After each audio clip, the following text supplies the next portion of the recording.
Mapagpalang araw po sa inyong lahat. Hindi ko lubos maisip na susulat ako sa programang ito. Bihira lang kasi ang lalaking nagbabahagi ng kwentong buhay nila sa online. Kadalasan, mga babae ang niloloko ng kanilang mister. Subalit ibahin niyo ang kwentong mag-asawa namin ng misis ko. Ako ang niloko at iniputan pa sa ulo. Naging kabit si misis ng matanda at may kaya kong tiyuhin. Sobrang sakit at ang hirap tanggapin, ngunit paano nga ba kami napunta sa ganong sitwasyon? Narito ako upang ibahagi ang aking masalimuot na kwento. Mahirap mang balikan para sa akin ang nangyari, pero pipilitin ko. Ako nga pala si Rigor o Gregor. Hindi ko tunay na pangalan. Lumaki sa syudad ng Kamaynilaan at galing sa isang mahirap na pamilya. Bata pa lang ako ay batak na ako sa trabahong construction. Palagi kasi akong dinadala ng aking ama sa trabaho nito. Ako na rin ang nagsilbing assistant ng aking ama sa tuwing pumupunta ito ng construction site. Elementarya lamang ang aking natapos, Miss Kay, dahil hindi na ako kayang pag-aralin ng aking mga magulang, lalo na't nadagdagan na naman kami ng isang miyembro. Buntis na naman kasi noon ang aking ina. Hanggang sa naging binata ako at nakilala ko ang aking asawang si Isay. Hindi niya rin tunay na pangalan. Mabait si Isay, masipag, at mapagmahal na asawa. Wala na akong nakikitang babaeng mas higit pa sa kanya. Mahal na mahal ko ang aking asawa, higit pa sa sarili ko. Kung tatanungin niyo kung ano ang pangarap ko, iyon ay ang mabigyan ng magandang buhay ang aking asawa. Gawin siyang aking reyna at ibigay sa kanya ang lahat ng luho at gusto. Nagkakilala kami ni Isay dahil kay Larry, isa sa katrabaho ko sa construction. Ibinigay nito sa akin ang number ni Isa at mula noon ay palagi na kaming magka-text at magkatawagan hanggang sa niligawan ko siya at sinagot naman niya ako. Ilang buwan lang din ang nakalipas ay napagpasya namin ni Isay na mag-live-in. Sa ilang taon naming magka-live-in partner ay nagkaroon kami ng 2 anak, si Ivan at Isagani.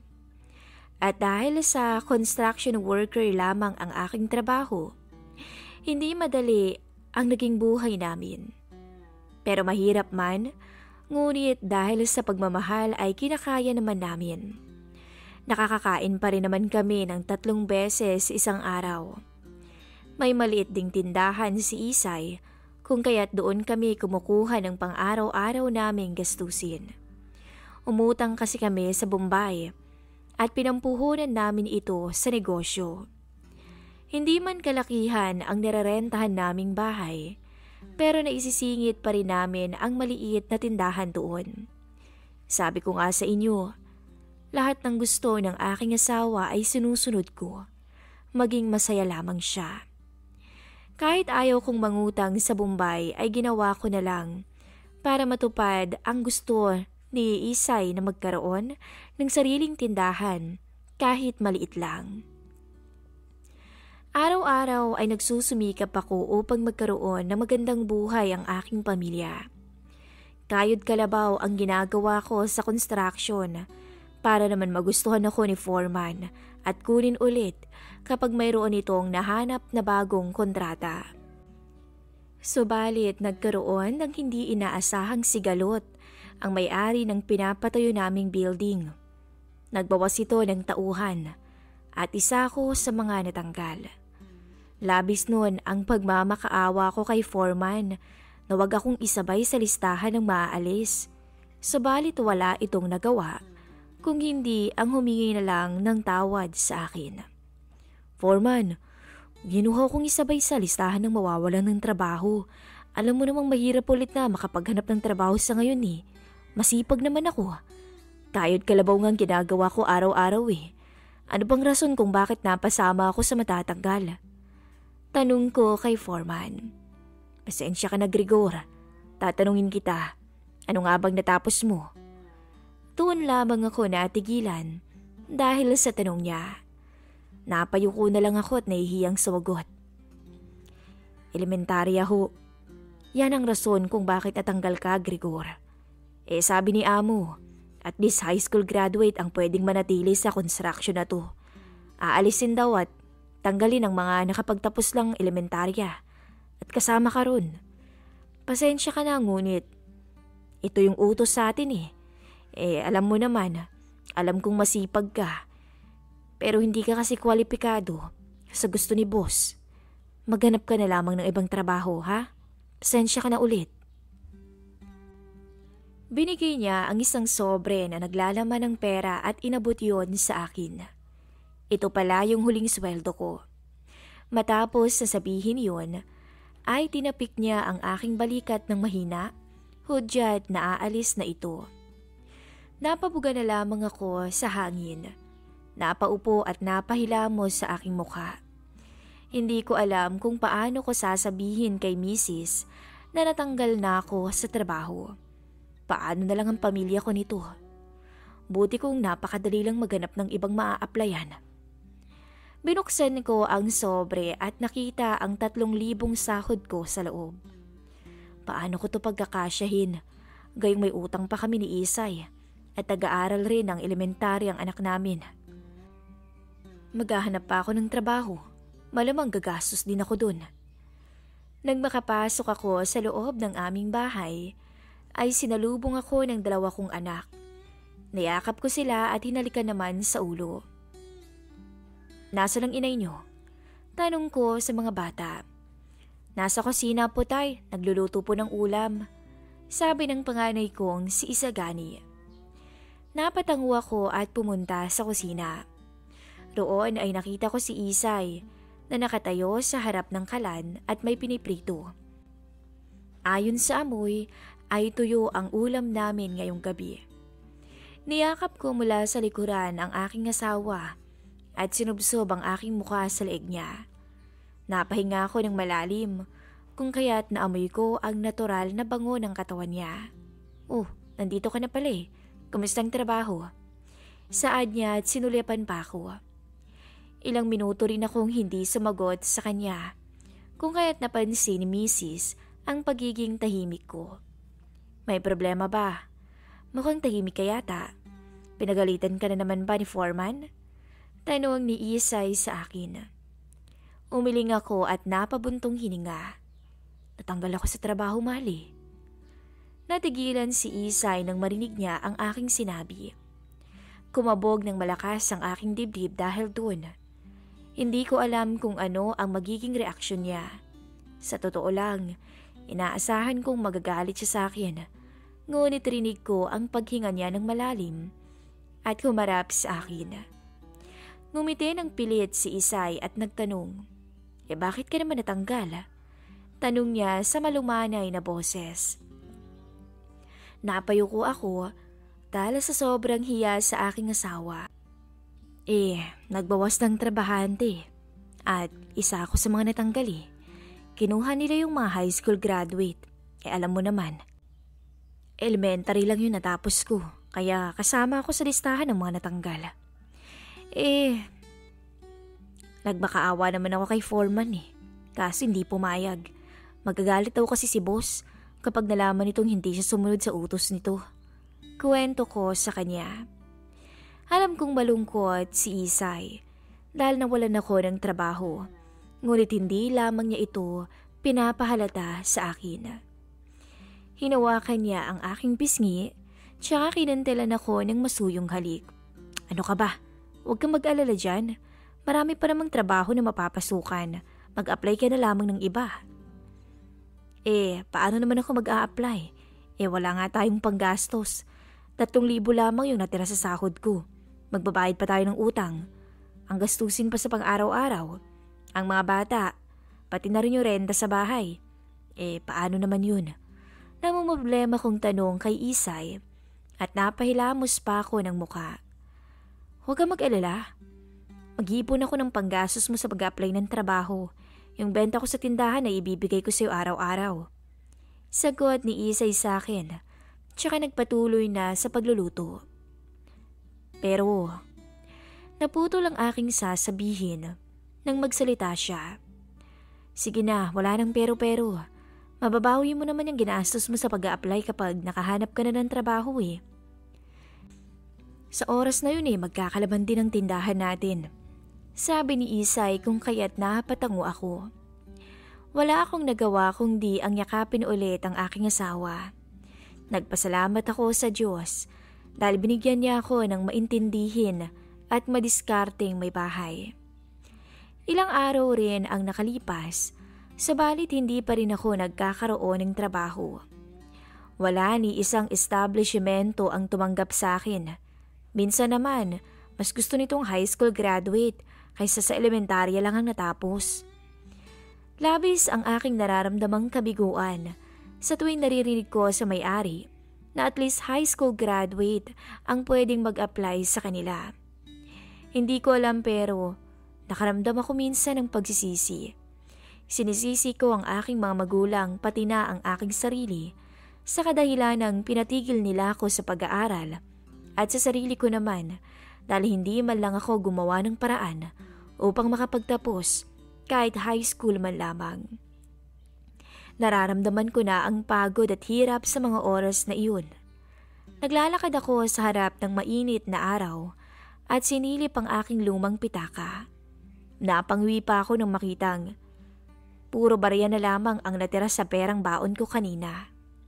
Mukhang maglalakad na naman yata ako nito papunta sa bahay. Ilang metro pa naman ang layo ng bahay namin dito sa pinag-applyan ko. Wala naman akong nagawa kundi maglakad sa kahabaan ng Makati papunta sa bahay naming naroon pa ng Pasay. Dahil sa layo ng aking nilakad ay nakauwi ako ng madilim na. Sumasakit na rin ang aking mga paa, pati na ang aking tiyan dahil sa sobrang gutom. Nang makarating ako sa loob ng bahay, ay nakita ko si Isay na nagsasara ng maliit na tindahan namin. Kakaunti na lang ang laman ng tindahan, kung kaya't mas nakonsensya ako. Dahil sa ilang araw na akong naghahanap ng trabaho, ay pati ang benta ng aking asawa ay nagagamit ko na. Napabuntong hininga ako ng malalim at pinilit na maglakad papasok sa loob. Nang makita ko ni Isay, ay agad niya akong nilapitan upang magtanong. Kumusta ang lakad mo? Nakahanap ka na ba ng trabaho? Tanong niya sa akin subalit napaupo ako sa kahoy naming silya upang magpahinga. Tinuwid ko ang aking dalawang hita at hinilot-hilot yun. Wala pa rin eh. Hindi pa rin ako natanggap. Napabugan sa hangin si Isay.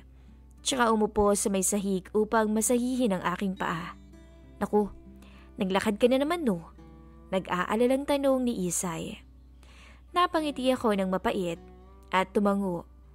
Nagpapalakas lang ako ng tuhod, kaya naman naisipan kong maglakad ng medyo malayo-layo. Palusot kong sabi sa kanya. Sandaling natahimik si Isay, kung kaya't natawa ko ng mahina. Kitang-kita ko ang awa sa mukha niya habang minamasahe ang aking paa. Okay lang ako, ano ka ba? Huwag ka mag-alala. Gagawin kong lahat para makahanap ng trabaho. Pasasaan ba't matatanggap din ako? Daig pa ng masipag ang matalino.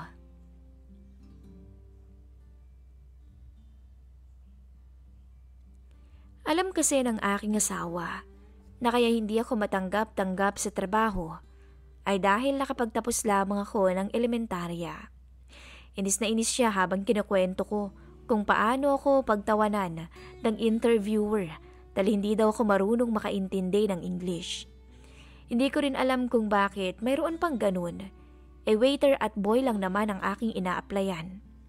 Sariwang-sariwa pa sa aking pagkakaalala kung ano ang sinabi ng interviewer sa harapan mismo ng mga kapwa ko aplikante na mag-a-apply din. Please tell me about yourself. Saad ng interviewer. Alam ko naman kung anong ibig sabihin noon. Subalit hindi ko lamang iyon masagot ng English, kung kaya't nagtagalog na lamang ako. Kahit na kinakabahan ay pinilit ko pa rin sumagot. Ang pangalan ko nga po pala ay si... Hindi pa nga ako tapos sa pagsagot nang biglang pinutol ng interviewer ang aking sasabihin.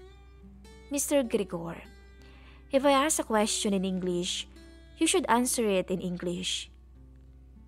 Naiintindihan mo naman ba? Mind you, maraming mga customer na banyaga ang restaurant namin, kung kaya't didiretsahin na kita. Hindi ka pasok sa kriteria namin. Napalunok ako ng mariin dahil doon. Alam ko na ang kahihinatnan ng interview na iyon. Hindi na naman ako matatanggap sa trabaho. Besides, ang natapos mo ay elementary lang. Siguro naman nabasa mo ang nakapaskil na nangangailangan kami ng at least high school graduate at may pleasing personality. Mukhang sa tingin ko, hindi mo naman namit yun. Sige na, alam mo kung saan ka pwede. Sa construction site, sigurado matatanggap ka doon. Sabi ng interviewer, kung kaya't napakuyom ako ng kamao. Rinig ko naman ang mahinang pagtawa ng mga ilang aplikante, pero wala naman akong nagawa. Kinuha ko na lamang ang aking bag, nagpasalamat at umalis na rin doon. Napabalik ako sa realidad nang marinig ang sinabi sa akin ni Isay. Ang kirot na nararamdaman ko sa dibdib ay biglang nawala at napalitan ng kasiyahan. Mabuti na lamang at may isa pang taong naniniwala sa kakayahan ko. Walang iba, kundi ang aking asawa. Alam mo, magaling ka. May tiwala ako sa'yo. Hindi ka naman hindi ka man nakapagtapos ng pag-aaral. Alam ko namang matalino ka at masipag eh. Kung kaya't may tatanggap din sa'yo, huwag ka lang mawala ng pag-asa. Palagi mong tatandaan. Itataas din ang mga taong lumalaban ng patas. Dahil doon ay napangiti ako sa kanya. Wala na akong ibang pipiliin pang asawa kung di siya lang. At wala nang iba. Maswerte ako kay Isay. Dumating ang linggo hanggang sa naging buwan ang nakalipas. Subalit hirap talaga akong makahanap ng trabaho. Wala na ring laman ang maliit na tindahan ng aking asawa at palagi na naming tinataguan ang pinagkakautangan namin ng pera. Tinakot pa kami nito na bibigyan daw kami ng sumon at ipapabarangay hanggat hindi namin nababayaran ang utang namin sa kanya. Sobra kaming na-stress ni Isay, kung kaya't ginawa ko ang lahat at nagpakaawa na nga sa iba matanggap lang sa trabaho. Ilang araw din ako naging busy sa paghahanap, kung kaya't minsan ay hindi na ako umuwi para makatipid. Pangako ko nun kay Isay na kapag nakauwi ay may bitbit na akong magandang balita sa kanya. Subalit nakakapagtaka lamang dahil pinapadala niya ako ng pera upang may pangkain at panggastos habang nag-a-apply ako sa Makati. Panandalian pala akong nanirahan sa kaibigan kong si Larry na nagtatrabaho sa construction site, kung kaya't wala akong problema sa lugar na tutulugan. Ang pinagtataka ko sa lahat, kung paano nakakuha ang misis ko ng pera, gayong walang-wala na kami. Sa isip ko ay nangutang na naman siya, kung kaya't kinausap ko si Isay. May komunikasyon naman kami ng aking asawa sa pamamagitan ng text at call upang kumustahin sila. Sa pang-anim na araw ko sa Makati, gabi noon, at katawagan ko si Isay. Bigla kong natanong kung paano siya nakakuha ng pera dahil kakapadala lamang kasi niya sa akin ng 1,000 kaninang umaga. Panggastos ko raw hanggat hindi pa ako nakakahanap ng trabaho. Kumusta ang lakad mo kanina? Tanong ni Isay sa akin. Ganun pa rin, mahal eh. Mukhang hindi ako maswerte rito sa Makati. Hindi ako matanggap-tanggap. Kahit boy lang, ewan ko ba? Sagot ko sa kanya. Rinig ko ang paghinga niya ng malalim, kung kaya't biglang kumirot ang aking dibdib. Kahit ako nga nasasaktan dahil nabigo ko na naman siya. Pasensya na, mahal, hayaan mo. Bukas na bukas ay uuwi ako ng may magandang balita. Maiba ko. Saan mo nga pala kinukuha yung perang pinapadala mo sa akin dito? Nangutang ka na naman ba? Paanong panggastos nyo riyan? Ang baon ng mga bata? Huwag mo na akong isipin pa rito. Meron pa naman akong pera eh. Pagsisinungaling ko kay Isay. Sa katunayan ay noong isang araw pa naubos ang pera ko. Hindi naman kasi sapat ang 1,000 baon sa ilang araw na paghahanap ng trabaho. Halos tubig na nga lang ang palagi kong iniinom. Magkalaman lang ang aking tiyan. Oo Nangutang ako sa kumari ko. Sabi ko sa kanya babayaran ko naman kapag nakahanap ka na ng trabaho riyan. Oo siya, sige na. Papatulugin ko pa kasi yung dalawa eh. Babay na mahal. Mag-ingat ka riyan palagi ha. Mahal ka namin. Napakunot ang aking noo. Nang mabansing nagkautal-utal ang aking asawa. Subalit nang marinig ko ang huling 2 salitang sinabi niya, ay sumilay ang ngiti sa aking labi. Mag-ingat din kayo. Mahal na mahal ko rin kayo ng mga bata. Huwag ka mag-alala. Makahanap din ako ng trabaho. Hintayin niyo ako makauwi riyan. Sa gabing yun ay natulog akong maginhawa at masaya. Kinabukasan, 1 linggo na rin akong nakikituloy sa bahay ni Larry. Kung kaya't napagpasyahan kong umuwi na. Kaya lang wala pa rin akong nahanap na trabaho. Sabalit nang papauwi ako ay may nakita kong hiring na lodging house. Ilang minuto lamang ang pagitan sa aming bahay. Kailangan nila ng isang boy at tagapaglinis ng mga kwarto. At dahil kailangan nila ng trabahante, ay agad akong natanggap doon. Labis ang tuwa ko noon habang papauwi ako ng bahay. Pero napagpasyan ko na hindi muna sabihin sa aking asawa na nakahanap na ako ng trabaho hanggat hindi ko pa nakukuha ang aking unang sahod. Nais ko kasi siyang isurprise at ibigay ang lahat ng aking sahod sa kanya. Deserve pa rin naman kasi ni Mrs. dahil kahit papaano'y tinulungan niya ako, hindi lang sa pinansyal kung hindi pati na rin sa emosyonal. Baka nga noon pa nawalan na sana ako ng pag-asa at tuluyang sumuko sa hamon ng buhay. Kung hindi dahil sa kanya. Nang makauwi ako ay kumunot ang aking noo. Ang inaasahan ko ay sarado ang tindahan ng aking asawa.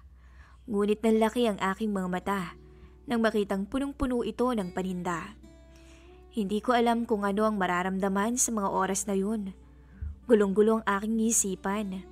Puno ng katanungan kung paano nga ba nagkalaman ang maliit na tindahan namin. Nangutang ba ng malaking halaga si Isay? Iyan ang isa sa mga katanungan ko. Gayunpaman, ay pinagsawalang bahala ko na lamang yun dahil may trabaho na rin ako, kaya't kaya na naming magbayad kung nangutang man ang aking asawa. Mas malaki pa sa sinasahod ko sa construction kung kaya't labis ang aking tuwa. Hindi na sayang ang pagod at pagtitiis ko, makahanap lang ng trabaho. Dahil sobra-sobra naman ang balik nito sa akin. Nang makapasok ako sa loob, ay sinalubong ako ng 2 anak ko, kung kaya't niyakap ko sila ng mahigpit. Nakita ko naman si Isay na naghahanda ng pagkain. At nang mapalingon sa akin, ay mabilis tong lumapit at niyakap ako. Mabuti naman at nakauwi ka na, sabi ni Isay. Kulang na nga lang ay malagutan ako ng hininga dahil sa higpit ng yakap niya. Natawa ako ng mahina sa inasta niya. Hindi naman halatang miss na miss niyo ako Tukso kong sabi sa kanya kung kaya't hinampas niya ako ng marahan sa braso. Oo naman 1 linggong mahigit din tayong hindi nagkita. Napangisi ako at hinalikan siya sa noo ng buong pagmamahal. Hayaan mo, babawi ako sa'yo. Makahulugang sabi ko sa kanya. Ilang araw ang nakalipas, mas lalong tumindi ang aking pagtataka dahil sa tuwing uuwi ako ay masasarap na ulam at pagkain ang nakahain sa aming mesa. Kung hindi baboy ay manok ang ulam, samantalang noon itlog at tuyo lamang kami. Binibigyan din ako ng pera ng aking asawa dahil sa pagkakaalam niya ay naghahanap pa rin ako ng trabaho. Sa tuwing tinatanong ko naman siya kung saan nanggaling ang pera, ay palaging nirarason ni Isay sa akin na benta iyon ng tindahan namin. Subalit kapansin-pansin pa rin na hindi naman nababawasan at nadadagdagan pa nga ang laman ng tindahan. Isang araw, habang naka-duty ako sa aking pinagtatrabahuhan, ay hindi pa rin matanggal ang pagdududa at pagtatakang nararamdaman ko. Habang ako'y naglilinis ng storage room, agad akong inutusan ng aking amo upang ibigay ang tuwalya at sabon sa customer sa ikalawang palapag. Gregor, bigay mo nga yung tuwalya at sabon na to sa customer natin. Nasa ikalawang palapag yun, nasa room 203. Hindi ko na maakyat alam mo naman, mahina ng tuhod ko. Sabi ng aking amo kung kaya't mabilis akong napatango. Masusunod boss. Talagang sinisipagan ko ang bawat pasok ko at kahit anong utos ng aking amo ay sinusunod ko dahil ayaw ko na ulit matanggal sa trabaho. Nang makapunta ko sa second floor, ay hindi ko alam kung bakit malakas ang tibok ng puso ko. Para ba akong kinakabahan na hindi ko maintindihan. Nung nasa harapan na ako ng pinto ng room 203, ay kumatok ako ng mahina. Agad namang binuksan yon ng customer at masigla ko silang binati. Good morning po ma'am, sir. Heto pala yung tuwalya at sabon nyo. Napatigil pa ako sa pagsasalita nang makita ko ang tao sa loob ng silid na yon. Napaawang ang aking labi, tsaka nanginig ang aking katawan miski dahil na rin sa sobrang gulat ko noon. Hindi ako makapaniwala na naroon ang asawa kong si Isay at ang tiyuhin kong si Erneng sa loob ng silid. Ang aking asawa ay nakahiga sa kama, habang si Erneng naman ay nasa harapan ko at walang samplot ang itaas na bahagi ng katawan. Hindi ako makapagsalita noon miski. Hindi ko rin namalayan na nahulog na pala sa sahig ang daladala kong tuwalya. Nagtama ang mga mata namin noon ni Isay. Kita ko ang magkahalong gulat at takot sa kanyang ekspresyon. Dali-dali itong nagbihis at nilapitan ako. Gregor, tawag niya sa akin. Magpapaliwanag ako mahal. Patuloy pa niya, ngunit napailing ako at napangiti na lang sa kanya. Wala ka nang dapat na paliwanag sa akin, Isay. Kita naman ang dalawang mata ko kung paano mo ako lukuhin at satyuhin ko pa talaga. Sabi ko na nga may mali, kaya marami kang pera. Kaya ba puno yung tindahan mo at nakakabili ka ng gusto mo? Dahil ba yun sa kanya? Dahil ba sa matandang hukluban na to? Madiing sabi ko. Bawat salitang binibitawan ng aking bibig ay kitang-kita ko kung paano nasasaktan ang aking asawa. Huminga ako ng malalim at kinalma ang sarili. Ang tiyuhin kong si Erneng naman ay nakasuot na ngayon ng t-shirt at hindi makatingin. Tila ba namanhid ako sa mga oras na yun. Galit ako pero hindi ko magawang mag-iskandalo dahil nakakuha na kami ng atensyon. Ayoko pa rin namang mawala ng trabaho kung kaya't kahit na gusto kong magwala ay pinigilan ko. Kinuyom ko lamang ang aking kamao at mabilis na umalis. Subalit bago pa man ako makaalis sa loob, ay nilingon sila. Marami hong salamat, ma'am and sir. Enjoy po kayo. Sarkastikong sabi ko sa kanila.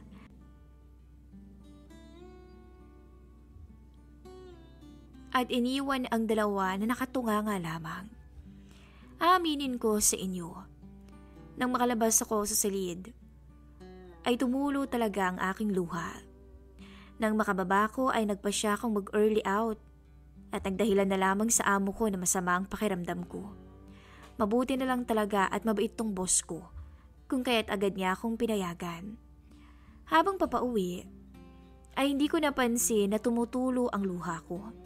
Nakakahiyaman bilang isang lalaki pero binuhos ko ang emosyon ko sa mga oras na iyon. Sumabog na ako, Miss Kay. Hindi ko matanggap na niloko ko ni Isay. Mas hindi ko naman maatim na satyuhin ko pa siya pumatol at matanda pa. Doble pa ang edad sa aming dalawa. Ilang minuto ang nakalipas simula nung makarating ako sa bahay. Ay dumating din si Isay. Tahimik lamang ako habang nag-aayos ng aking damit. Grigor, pakinggan mo naman ako. Hindi ko naman ginusto yung nangyari sa amin ni Tio Erning. Kailan pa? Madiing sabi ko kay Isay. Natahimik siya at hindi makatingin sa akin. Kailan pa, Isay? Kailan mo pa ako niloloko? Ulit ko sa kanya.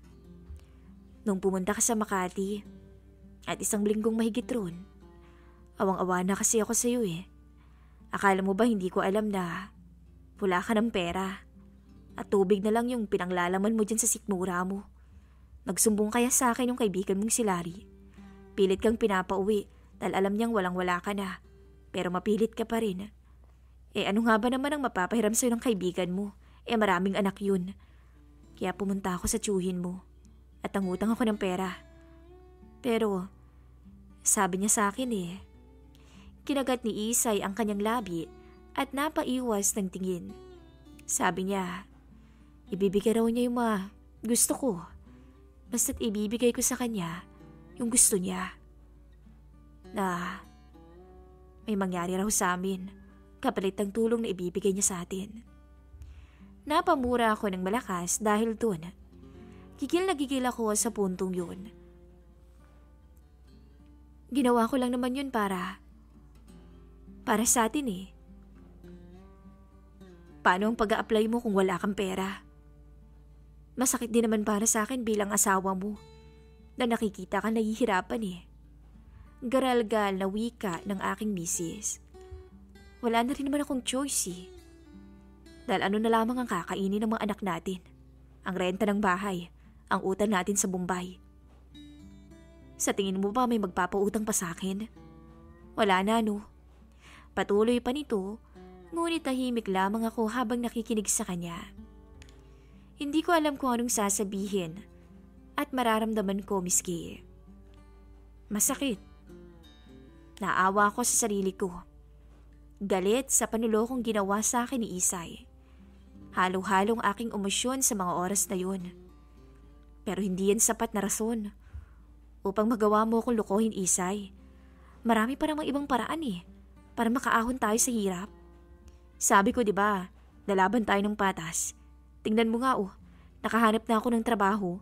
Narito na Susurpresahin na sana kita. Subalit ano to? Hindi ko alam kung ano yung mararamdaman ko, Isay. Masakit sa akin bilang lalaki yung ginawa mo. Iyan ang huli kong sinabi sa kanya bago ko lumabas ng bahay. Iniwan ko roon si Isay na mag-isa at umiiyak. Ilang linggo na rin ang nakalipas, miski, at paminsan-minsan na lamang akong umuuwi sa bahay. Stay in rin kasi ako sa trabaho at mas pabor yun sa akin. Hindi ko pa rin naman nakakalimutan ang responsibilidad ko bilang ama at palagi akong may sustento sa kanila. Pinipilit pa rin ni Isay na maging okay kaming dalawa, ngunit sariwa pa talaga sa akin ang ginawa niya.